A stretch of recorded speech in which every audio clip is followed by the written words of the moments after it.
अपि चक्षुचराचर भजतमनन्न भाव साधुरेव समन्तव्य सम्भोग व्यवसितायि क्षिप्रं भवति धर्मात्मा शस्यच्छन्ति निगच्छति त्वन्ते अप्रतिजानि न मे भक्त प्रणश्यति मामे हे पार्थयाश्रित्य योऽपि शुभवनो स्त्रियो वश्यस्तदा शूद्रस्तु व्यान्ति परमगति ओम किं पुनर ब्रह्मणापन भक्तरजसस्तथा अनित्यमसखमलोकम् एवं प्रप्रभजसमम् मन्मनो भव मद्भक्तो मत्याजीवं नमस्कुरु ममेव श्वासयक्त एवम् आत्मानं मत्परायण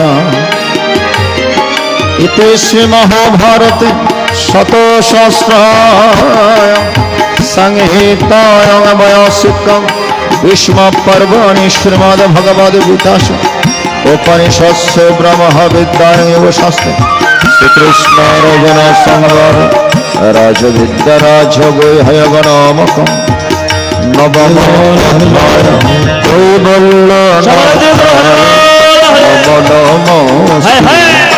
राम दयामय नमो नमो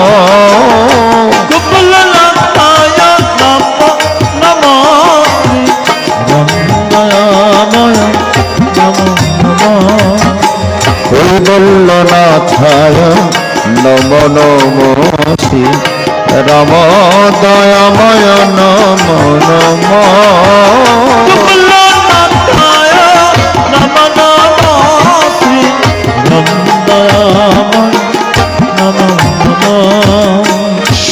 सत्यनारायण नमो नमो श्री राम दयामय नमो नमो नारायण नमो नमो श्री राम दयामय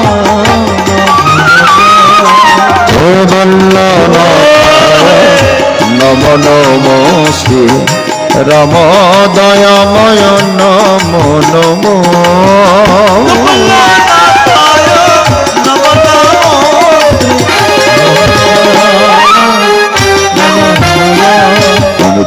श्रीमहा अन्यदस्करं पुरुद्रष्टमत्रहीनं चेद्भवेत् पूर्णं भवतु तत्सर्वो तत्प्रसादाद जनार्दन जय गीता जय गीता जय गीता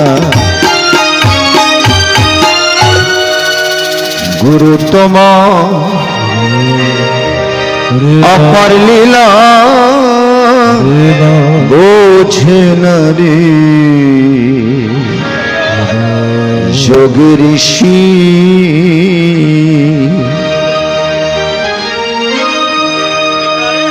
তুমি করে হাসা করে কাদা গুরু কাদে করো বনবাসী গুরু কারে করো বনবাসী বোঝে না রে যোগী ঋষি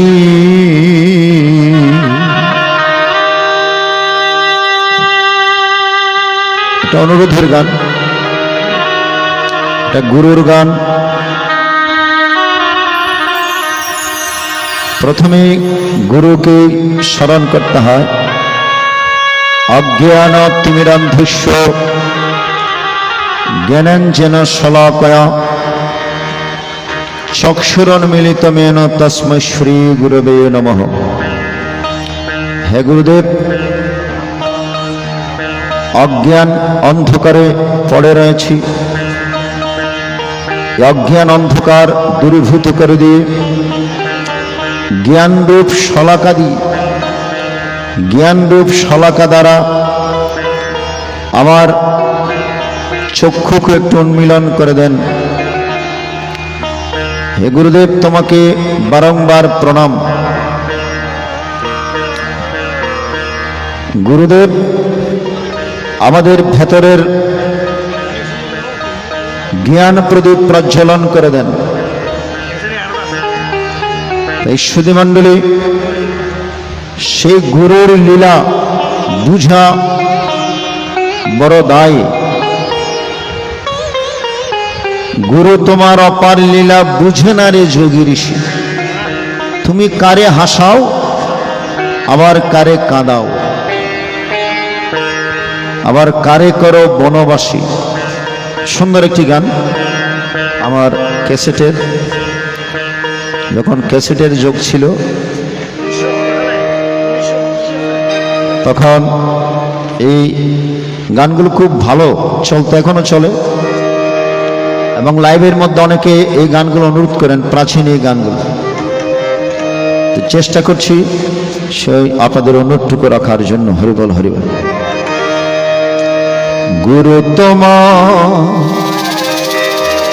অপার লীলা বোঝে না রে যোগী ঋষি।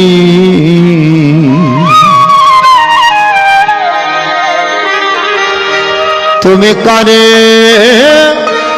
হাসা কারে কাঁদা, গুরু কারে করো বনবাসী।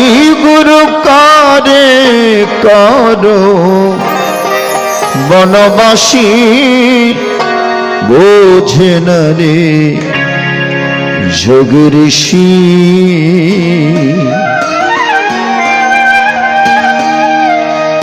গুরু তোমার অপার লীলা বোঝে না রে যোগী ঋষি। গুরু তোমার অপার লীলা বোঝে না রে যোগী ঋষি। তুমি কারে হাসা কারে কাঁদা,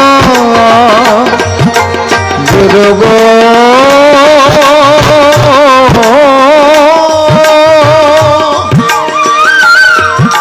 তুমি কারে হাসা কারে কাঁদা,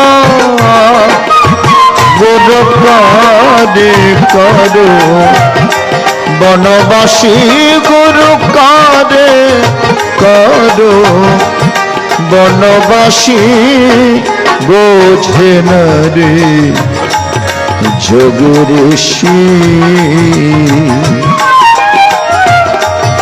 গুরু তোমার অপার লীলা বোঝে না রে যোগী ঋষি।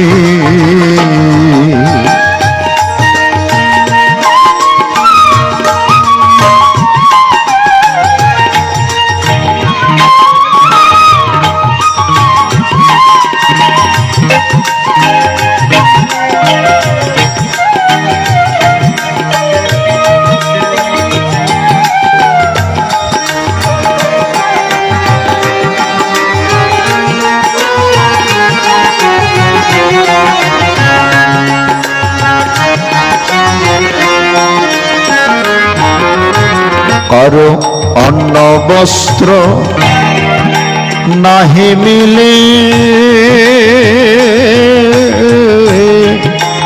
কেহ থাকে গাছের তলে, কেহ থাকে বন জঙ্গলে, কেউ বয়াব ভব ঘুরে।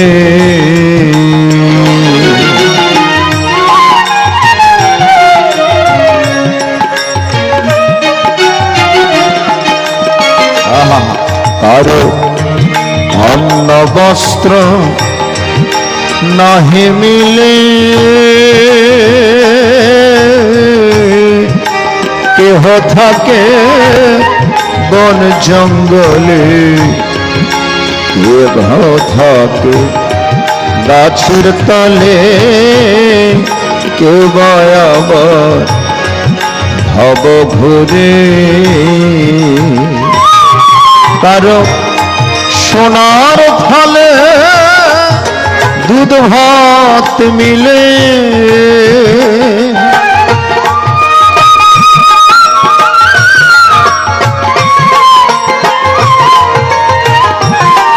তার সোনার থালে দুধ ভাত মিলে গুরুকেও পড়ে উপবাসী গুরুকেও পড়ে উপবাসী বোঝে না রে যোগী ঋষি গুরুত্তম অপার লীলা বোঝে না রে যোগী ঋষি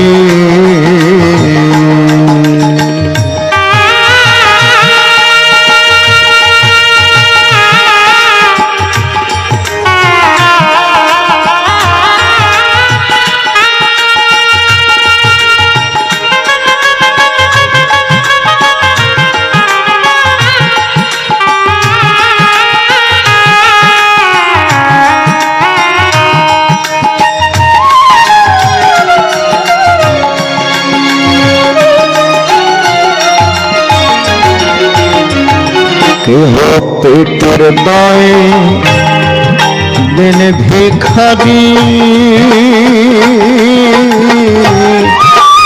কেউ বা করে জমিদারি কেউ করে না পাপি চুরি কেউ বা মরে পথে পড়ি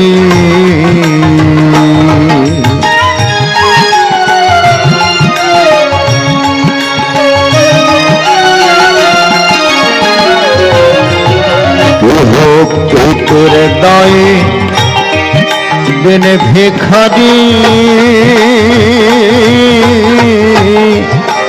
কে বা করে জমিদারি কে করে ডাকাতি চুরি কে বা মরে পথে পড়ি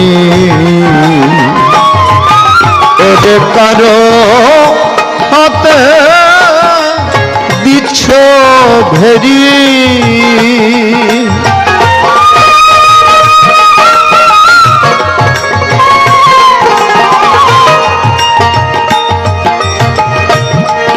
কারো হাতে দিচ্ছ বেরি গোড় কারো গলে লাগাও ফাঁসি গুরু কারো গলে লাগাও ফাঁসি বুঝে না রে যোগী ঋষি গুরু তোমার অপার লীলা বোঝে না রে যোগী ঋষি তুমি করে আশা করে কাদা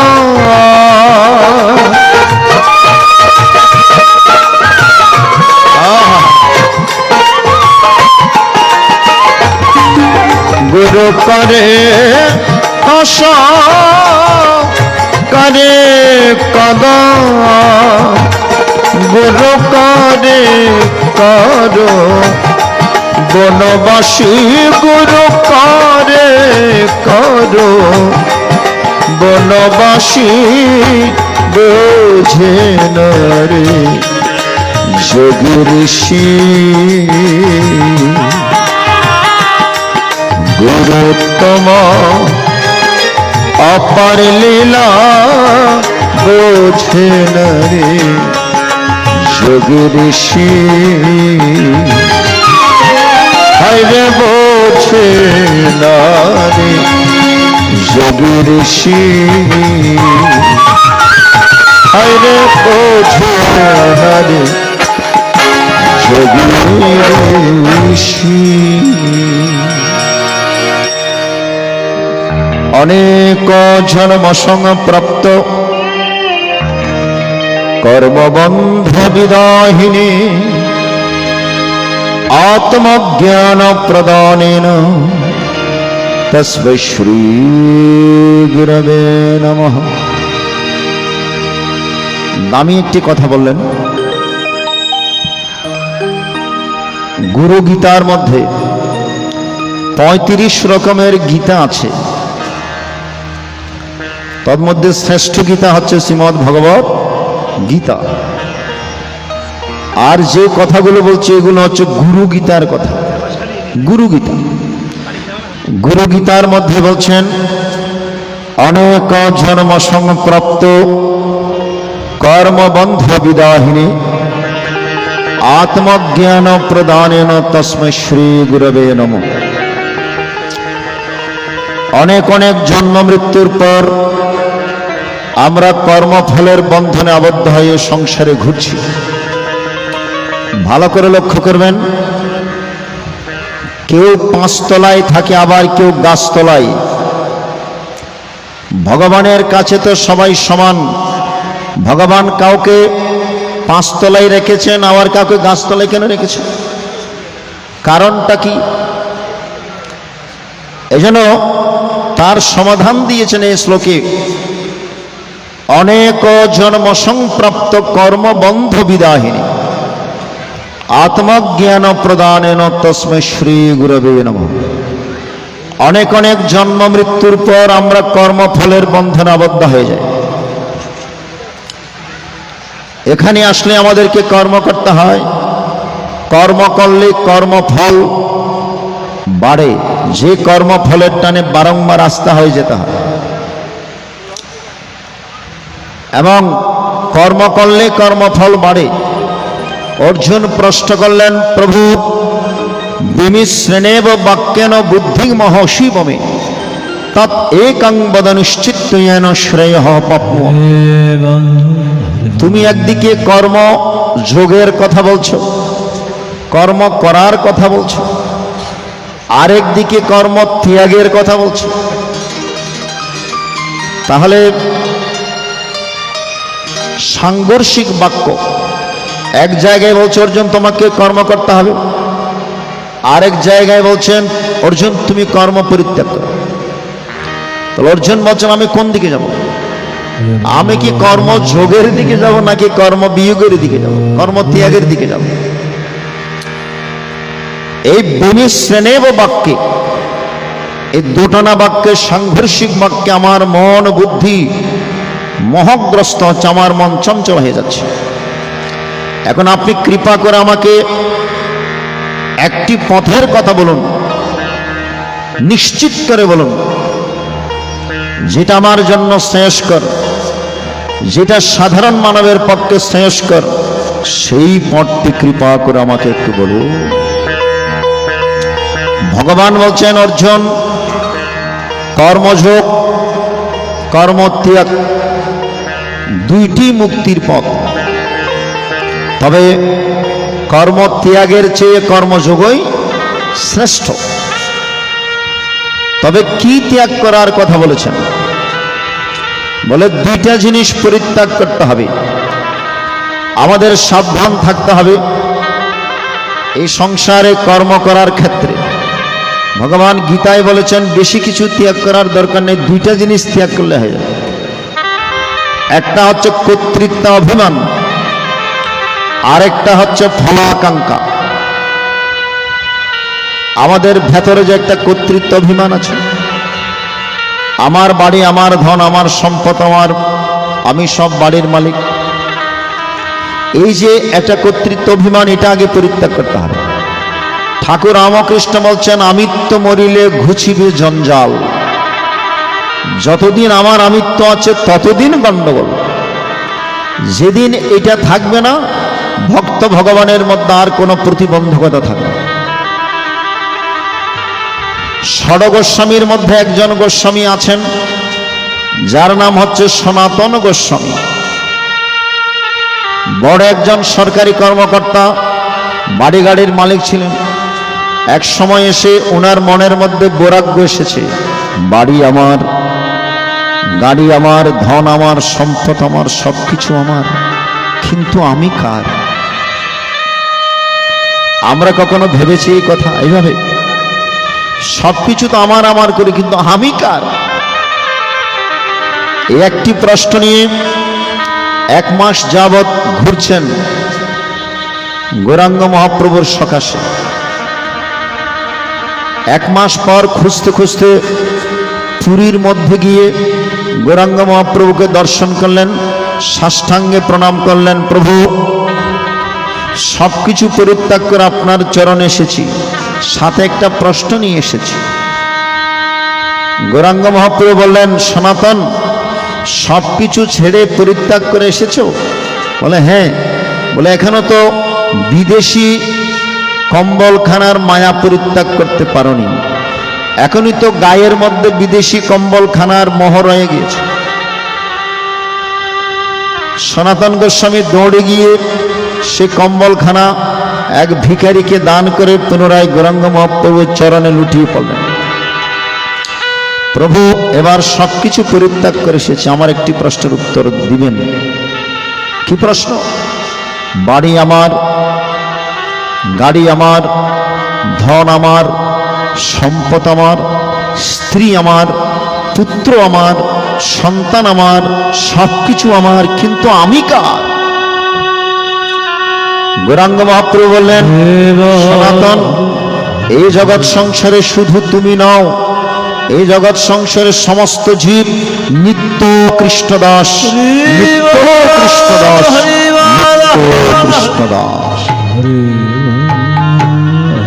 তিনি প্রভু, আমরা দাস।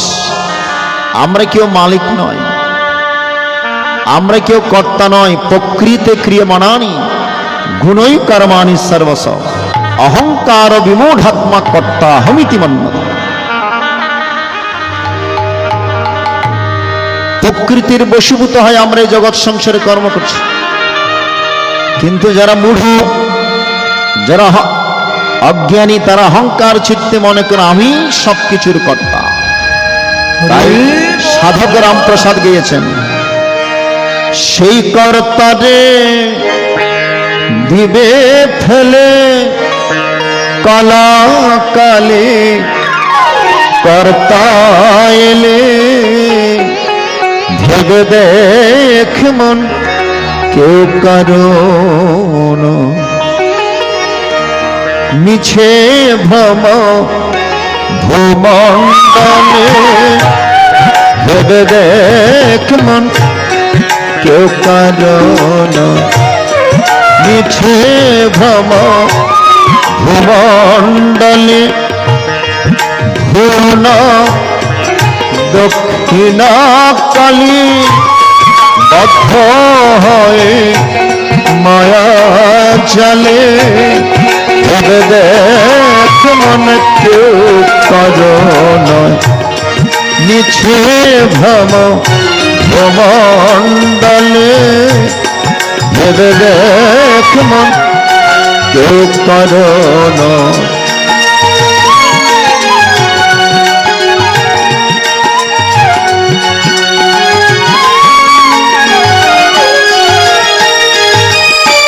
দিন 2-3 জন্য ভাবে কর্তা বলে সবাই মানে, 2-3 জন্য ভাবে কর্তা বলে সবাই মানে, সেই কর্তারে দিবে ফেলে, সে কর্তারে দিবে ফেলে কলা কালে, কর্তা এলে ভেবে দেখ মন কেউ কারণ মিছে ভ্রম ভূমণ্ডলে, ভেবে দেখ মন কেউ কারণ, ভেবে দেখ মন কেউ কারণ,